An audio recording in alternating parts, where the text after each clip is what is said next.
dizer para você sobre esse nosso trabalho, de apresentar sempre as mensagens dos nossos cultos. Eu sou o pastor Elimar, aqui da Igreja Presbiteriana Central de Frutal, e nós temos aqui na nossa igreja o Ministério Comunica. Esses irmãos desse ministério faz toda a divulgação da nossa igreja, e eles fazem também esse trabalho de divulgar as nossas mensagens na internet.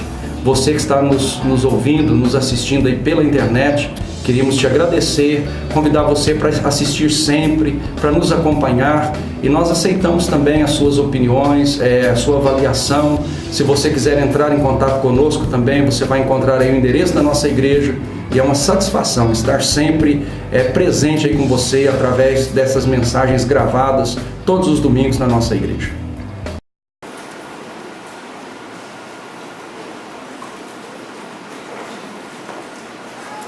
Irmãos, vamos abrir a palavra de Deus para a nossa reflexão nessa noite. Abram, por favor, no profeta Isaías, no capítulo 6.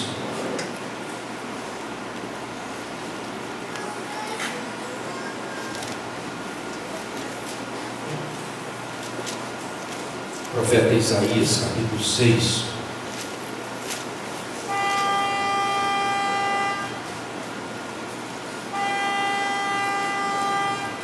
De 1 a 8. Preste atenção nesse texto. É um texto sagrado, e eu creio que ele é para o meu coração e para o seu coração nesse 26 de outubro de 2014. Isaías 6, de 1 a 8. No ano da morte do rei Uzias, eu vi o Senhor assentado sobre um alto e sublime trono, e as abas de suas vestes enchiam o templo. Serafins estavam por cima dele, cada um tinha 6 asas, com 2 cobria o rosto, com 2 cobria os pés, e com 2 voavam. E clamavam uns para os outros, dizendo: Santo, Santo, Santo é o Senhor dos exércitos, toda a terra está cheia da sua glória. As bases do limiar se moveram à voz do que clamava, e a casa se encheu de fumaça. Então disse eu: ai de mim, estou perdido, porque sou homem de lábios impuros, habito no meio de um povo de impuros lábios, e os meus olhos viram o Rei, o Senhor dos exércitos. Então um dos serafins voou para mim, trazendo na mão uma brasa viva, que tirara do altar como a tenaz. Com a brasa tocou a minha boca e disse: eis que ela tocou os teus lábios, a tua iniquidade foi tirada, e perdoado o teu pecado. Depois disso, ouvi a voz do Senhor que dizia: a quem enviarei? E quem há de ir por nós? Disse eu: eis-me aqui, envia-me a mim. Irmãos, é interessante o princípio desse texto. Esse texto nos fala da morte do rei Uzias. É assim a primeira frase do texto: no ano da morte do rei Uzias. Precisamos compreender quem foi esse rei Uzias. Ele começou a reinar em Israel muito jovem, 16 anos de idade, quando ele assumiu o trono no lugar do seu pai. E ele reinou sobre Israel durante 52 anos. E ele se destacou no seu reinado principalmente por 3 motivos. Primeiro motivo: ele levou a nação de Israel para a presença de Deus. Na época do rei Uzias, o povo cultuava a Deus, temia a Deus, exaltava o nome do Senhor. O Senhor abençoava o seu reinado, e ele teve um reinado muito próspero. Em segundo lugar, no quesito agricultura, era um rei apaixonado com a agricultura. Foi uma época de grande agricultura, ou estabilidade, ou crescimento agrícola no meio da nação de Israel, com incentivo do rei Uzias. Terceiro ponto que destaca no seu governo: o aparelhamento que ele fez com o seu exército. Era o exército mais bem treinado daquela época, o exército de Uzias. Contava com a graça, com o poder e com a mão de Deus sobre a vida dele. E durante 52 anos, ele fez prosperar a nação de Israel. Então vocês podem imaginar esse período, é um longo período, meio século, 52 anos. Quantos meninos nasceram e tinham ali agora por volta de 40 anos, 42 anos, 38, 36, sobre o reinado de Uzias. E agora o texto diz para nós que Uzias morreu. Uzias está morto.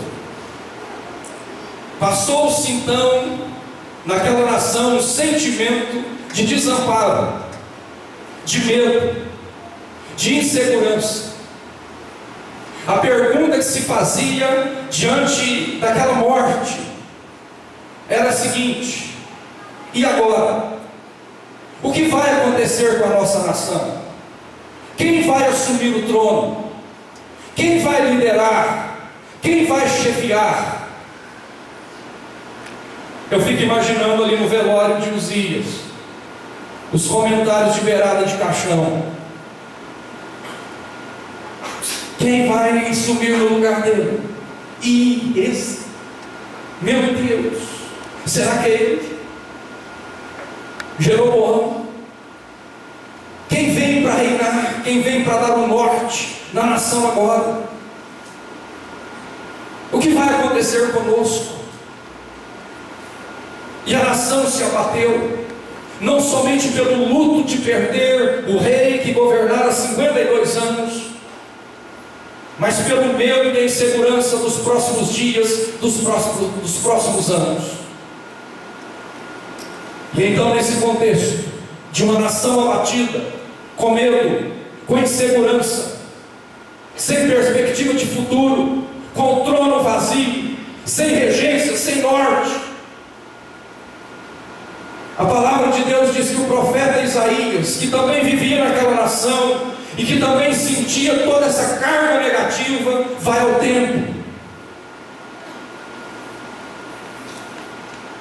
E ali no templo, ele tem essa visão que nós acabamos de ler aí no capítulo 6 do seu livro. E essa visão chega para nós, mostrando a nós três realidades. A gente chama esse texto de a tríplice visão de Isaías, nesse contexto de uma nação desolada. A primeira faceta dessa visão, ou a primeira vertente dessa visão, muito claro no nosso texto, é a visão que Isaías tem quando está no templo de Deus.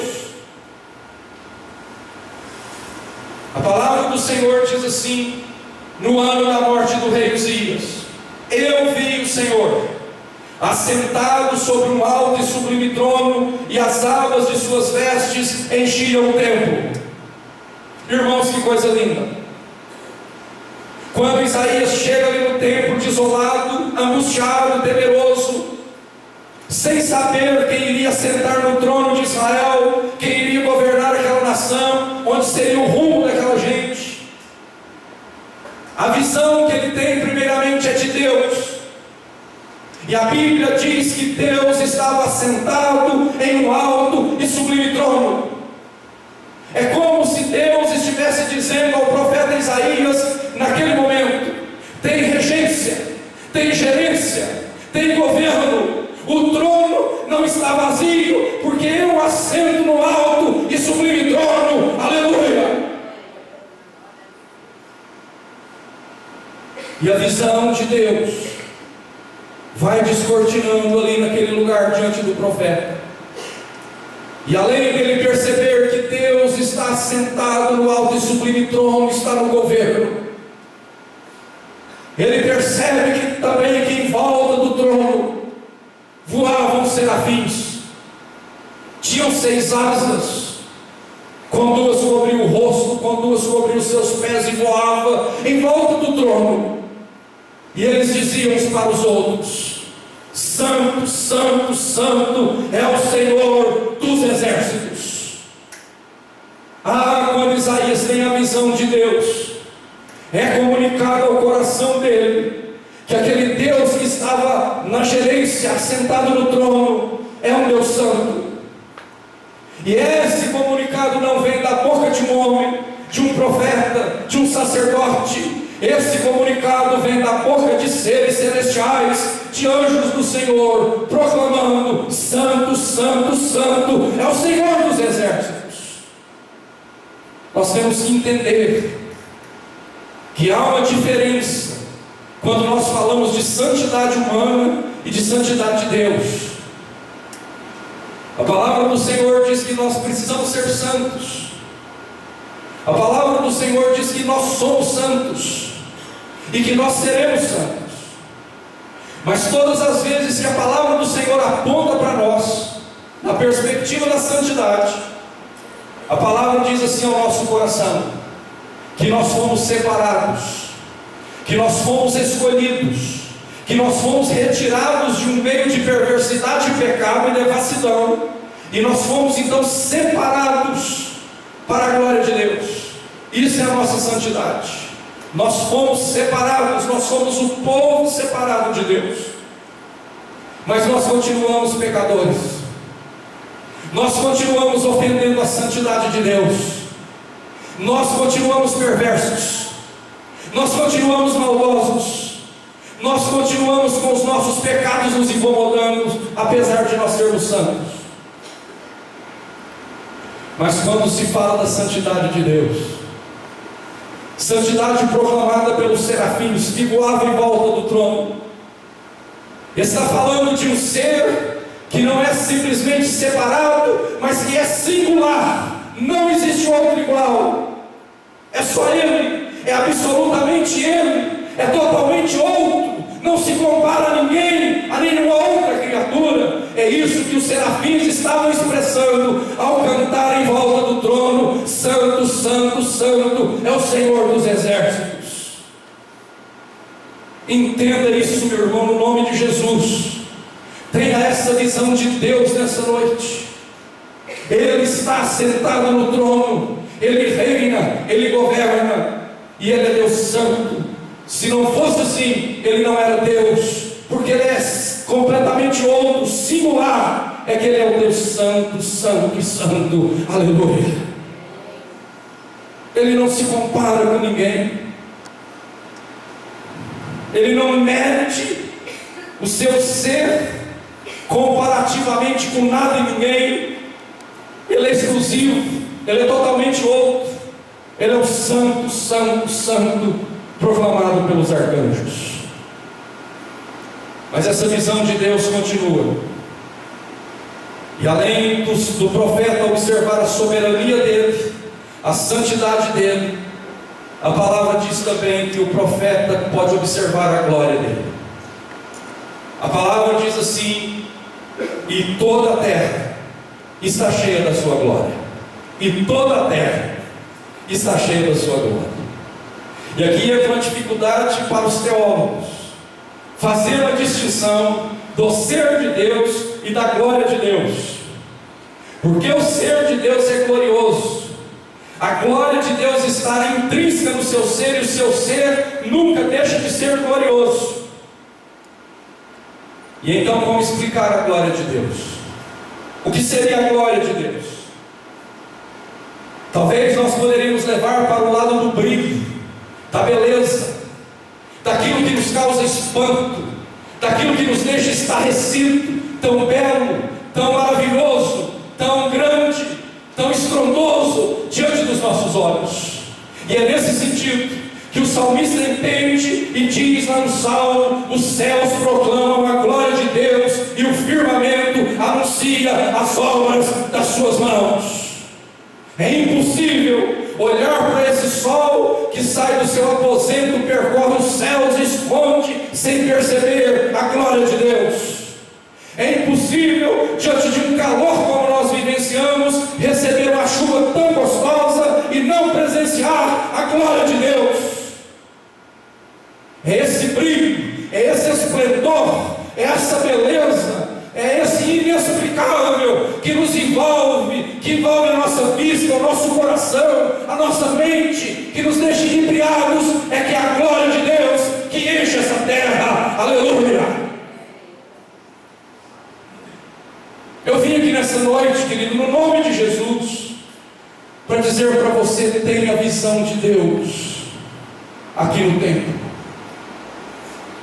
Nós não estamos diante de um demiurgo, um Deus menor. Nós não estamos diante de um Deus que se compara com outros deuses.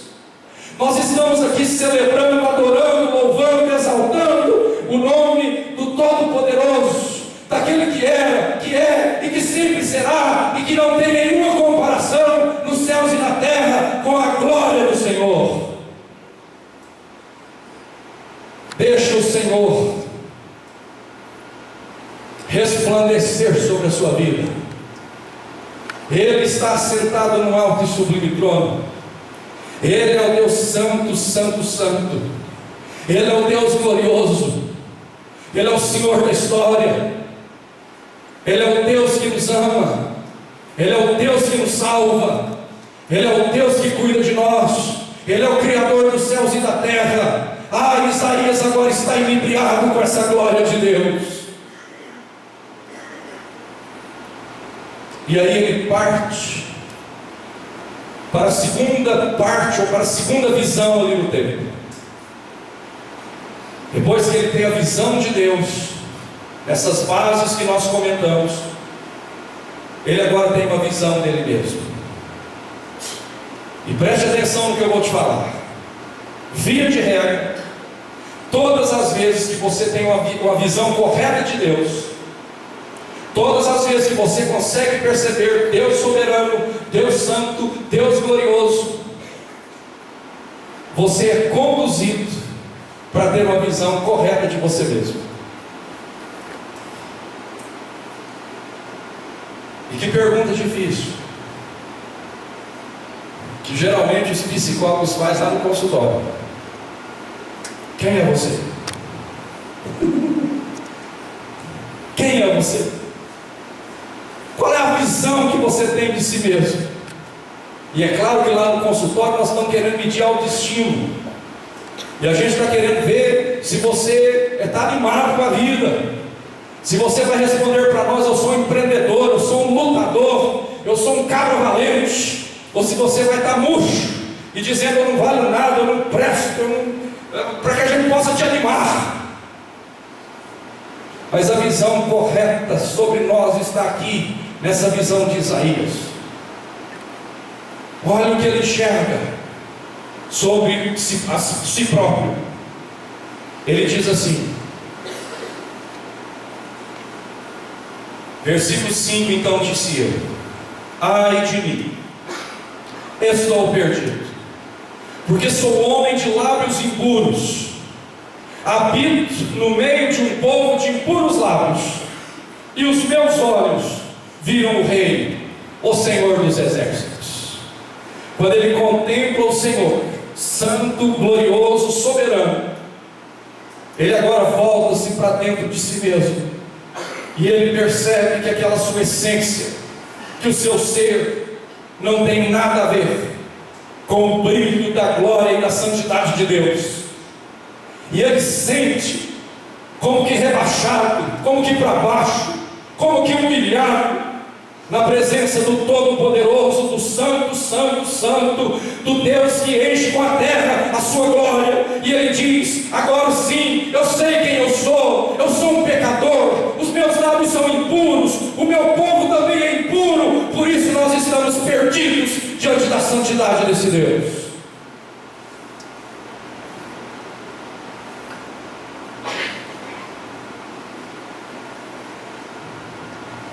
Quem é você, querido?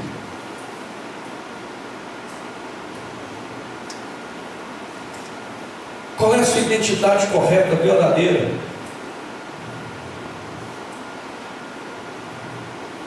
Não se iluda não. Você é barro. A sua estrutura é fraca. Você é um tremendo pecador. De vez em quando me pergunta por aí, como é que está a sua igreja? Aí eu incho o peito e falo, está cheio de pecador. Saiu um pecador pelas janelas. Ai de mim. Ai de mim. Eu sou um homem de lábios impuros, o meu povo também é impuro. E agora? Diante de um Deus tão santo, estamos perdidos. É essa sensação, queridos, quando nós olhamos para nós. Não tem saída para nós em nós mesmos. Não tem jeito de arrumar solução para o nosso drama existencial em nós mesmos.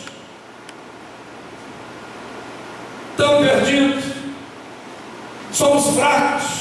O apóstolo Paulo diz: desventurado homem que sou, o bem que eu sei que tenho que fazer eu não faço, mas o mal que eu não quero fazer, esse sempre está diante de mim.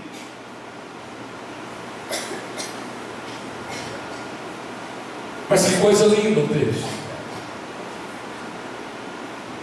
Quando o profeta está vivendo a maior crise existencial que um homem possa viver, sentindo fracassado diante de um Deus todo-poderoso, a palavra do Senhor diz que aqueles serafins, eles voaram lá no altar onde tinham brasas vivas. Com uma tenaz eles pegaram as brasas vivas do altar e tocaram nos lábios do profeta Isaías. Ele tinha reclamado diante de Deus: eu sou homem de lábios impuros. E aquele fogo daquela brasa então entra na boca de Isaías para purificar, semelhantemente se purifica o ouro, a boca de Isaías e os seus lábios impuros. Aleluia! Sabe, igreja, quando nós temos uma visão correta de Deus, isso nos impulsiona a termos uma visão correta de nós mesmos. E aí, o Deus Todo-Poderoso, o Senhor da Glória, Ele vem ao nosso encontro, e Ele vem para nos fortalecer, para nos abençoar, para perdoar os nossos pecados, para lapidar a nossa vida, para nos fazer mais que vencedores. Aleluia!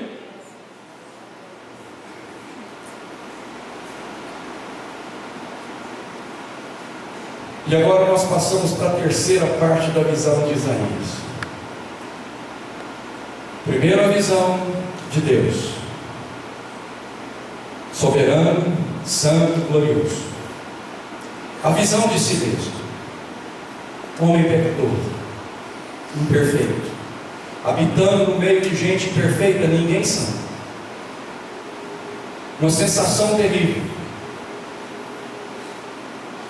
de falta de norte. Estou perdido. E agora os seus lábios purificados pelas brasas vivas do altar de Deus. E agora uma pergunta de Deus àquele homem. A terceira visão é uma visão da obra que Isaías precisa realizar para a glória do Senhor. Depois disso, versículo 8: ouvi a voz do Senhor que dizia: a quem enviarei? E quem há de ir por nós?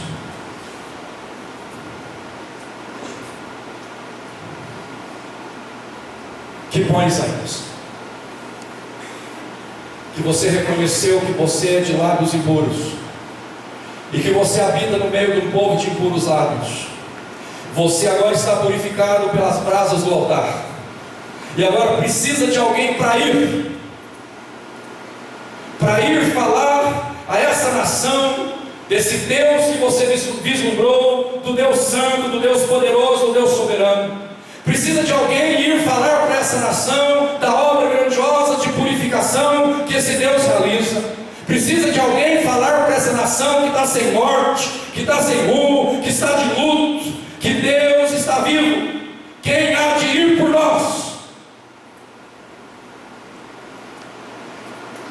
Isaías se levanta. Isaías se coloca pronto para a missão, para a obra, para a tarefa.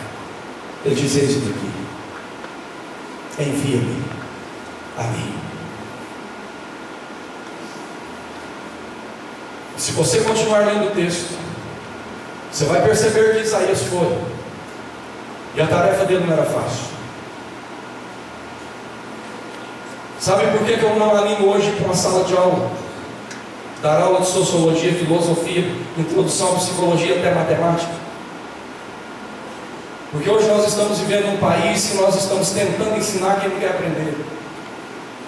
E aí não vale a pena ensinar. Não é nem porque ganha pouco não, porque ganha muito pouco mesmo. Mas podia ir por missão, como os professores que estão por aí estão fazendo. Professor é só não faz por dinheiro, senão eles não faziam isso. Mas é terrível ensinar quem não quer aprender. Terrível. A sensação que tem que estar mastigando areia. Agora imagina a situação do profeta. Você vai falar, está na sequência do texto, os ouvidos vão estar tapados e eles não vão te ouvir. Você vai falar, mas o entendimento não está aberto e eles não vão te entender.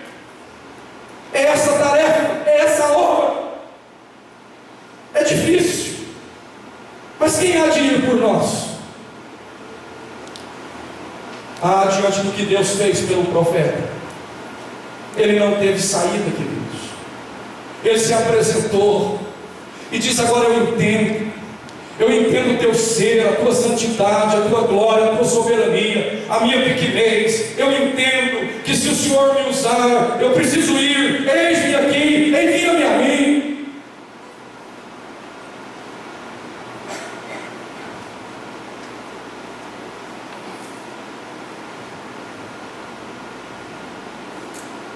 Irmãos, eu quero caminhar para terminar a mensagem, te convidando em primeiro lugar a ter essa visão tríplice de Isaías hoje, nesse lugar. Visão de Deus, visão de você mesmo, visão da misericórdia de Deus, perdoando os seus pecados, te resgatando, te purificando com o sangue de Jesus. Visão de um Deus santo que está te chamando para uma tarefa difícil e que requer de cada um de nós muita disposição.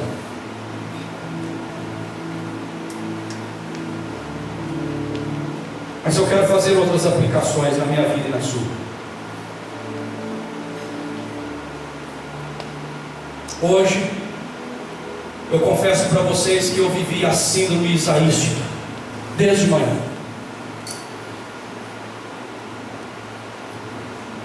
Esse dia precisava ser muito festivo no Brasil.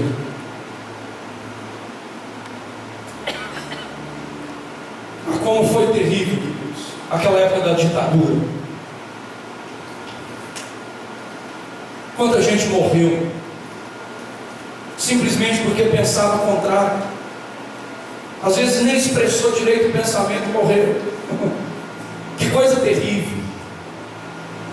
Entra nessas internets aí, assista os documentários, para vocês terem uma noção, se é que não assistiram ainda, daquela época do chumbo.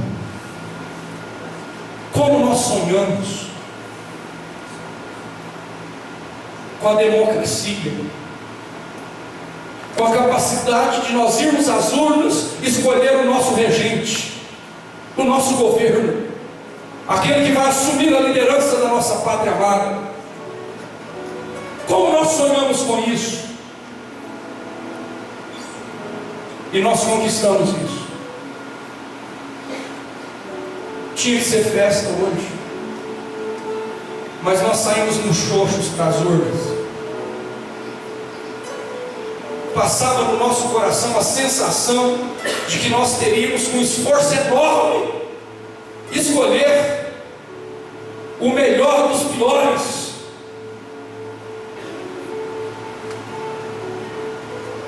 O candidato que ganhar, ele vai ganhar no nível de baixo, não é no nível de cima.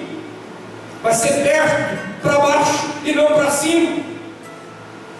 Ah, como eu queria ter levantado diferente, vestido a minha camisa com a bandeira do Brasil, a minha pátria, e ido lá nas urnas dizendo: nós temos 2 ótimos candidatos, qualquer um que ganhar, a nação está abençoada. Mas ao contrário, nós saímos chorando, e até na hora de apertar, pairava dúvida no coração da maioria dos brasileiros. Isso é terrível. Temos que escolher o que roubou menos, temos que escolher o menos canalha. Isso é terrível. Não ter um homem santo, uma mulher santa, para levantar com mãos puras e governar a nossa pátria. Nos debates, não se falou em família, não se falou em casamento, não se falou em moral, não se falou em filhos.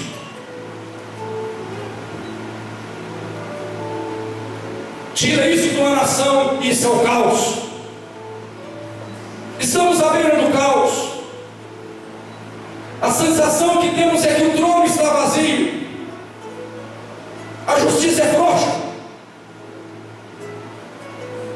Estamos como que num barco à deriva, sem saber o que vai acontecer.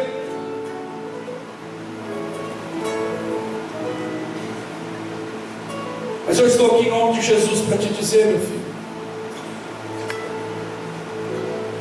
tenha sensibilidade nessa noite de olhar para cima, de perceber que tem alguém assentado no trono. Uzias estava morto, a nação estava sem seu regente, mas Deus estava no trono, e Ele é Deus santo, santo, santo. Ele é Deus que enche a terra com a sua glória. Ele é Deus de milagres, Ele é Deus de poder, Ele é Deus de graça. Tem misericórdia de nós, Deus santo. Tem misericórdia dos meus filhos, Deus santo. Tem misericórdia dos meus netos, Senhor.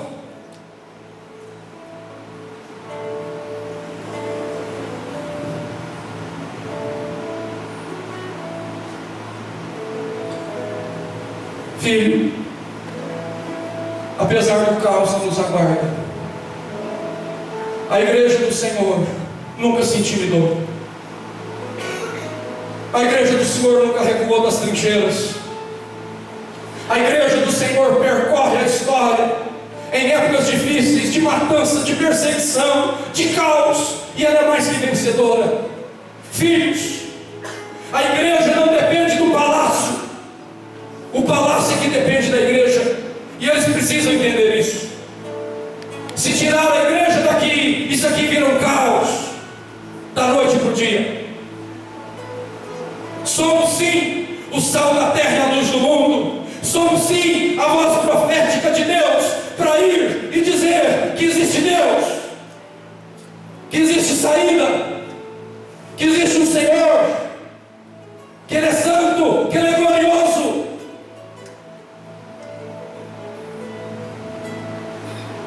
A igreja nunca recuou da sua tarefa,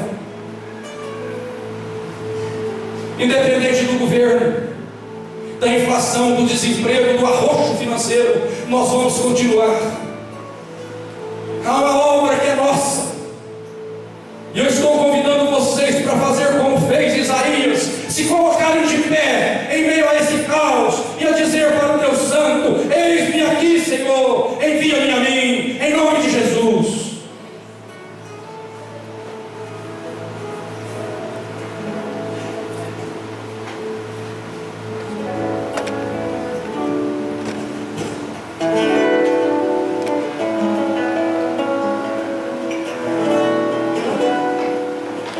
Como será o futuro do nosso país?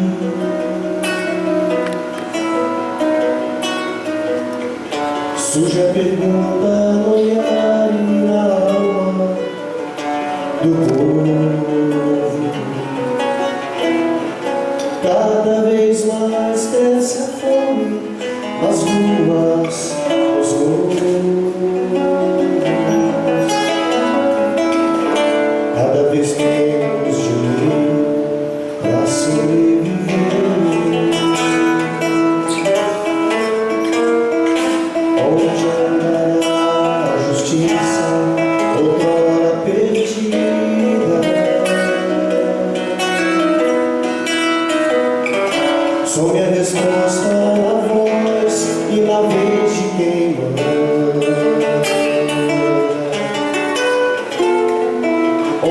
Homens com tanto poder e nenhum coração,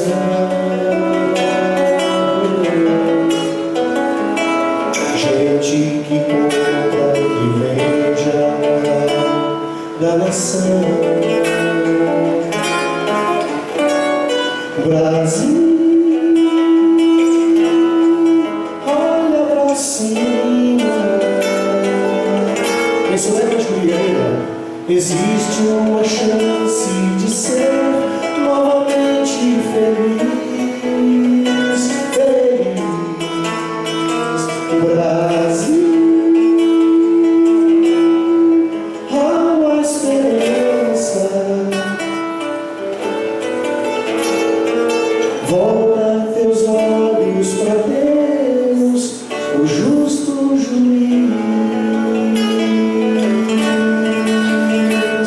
Brasil, olha pra cima. Existe uma chance de ser novamente feliz, feliz. Brasil, há uma esperança.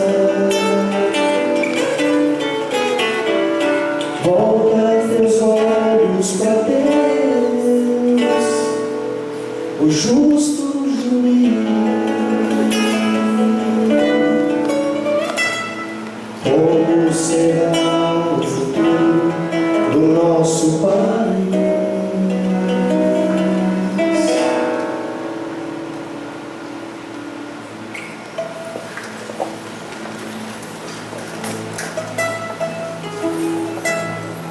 Senhor, tem misericórdia de nós.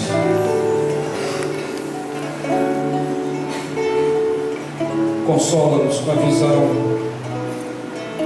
do Senhor assentado no alto e sublime trono de Deus. Encoraja a tua igreja a avançar, independente de qualquer coisa que venha acontecer. Abençoe essa pátria amada, Senhor. Abençoe a tua igreja nesse lugar. Queremos avançar com o teu reino, com a tua palavra, em meio às lutas internas e externas, em nome de Jesus. Irmãos, e de paz, que a graça do nosso Deus Pai, o amor indizível do nosso Senhor e Salvador Jesus Cristo, a comunhão e a consolação do Espírito Santo de Deus repouse sobre todos nós e sobre toda a igreja de Deus espalhada por toda a face da terra, agora e até aquele dia glorioso da volta do nosso Senhor. Maranata, vem, Senhor Jesus. Amém e amém. E de paz, queridos. Hoje eu não vou cumprimentá-los devido à escassez do tempo.